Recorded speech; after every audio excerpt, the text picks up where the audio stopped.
Kaloka talaga minsan ng mga netizen. Paano ba naman kasi ay inasar nga nila na biyaheng langit ang pagiging leading lady ni Coco Martin sa kanyang mga serye.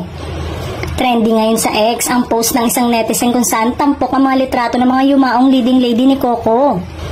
Say ng netizen, hirap maging leading lady ni Coco Martin, biyaheng langit pagtapos. Tampok nga sa post ang ilan sa mga naging leading lady ni Coco na sina Bella Padilla at Yasi Pressman para sa FPJ ang Probinsyano at sina Lovie Po at Ivana Alawi para sa Batang Quiapo.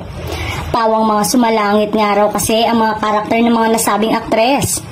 Pangurot pa ng ilang netizen, bongga raw kung si Julia Montes ang endgame ni Coco sa serye pag natatapos na ito. Hindi nga lang daw sure, dahil biro nila mukhang sa 2030 pa matatapos ang serye ni Coco.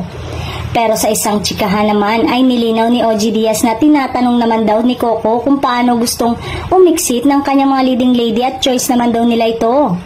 Pero ito, kahit nga karamihan ng mga leading lady ni Coco ay namamayapa, di naman natin may tatanggi na lahat sila ay may chemistry sa aktor at totoong nakatulong sa serye.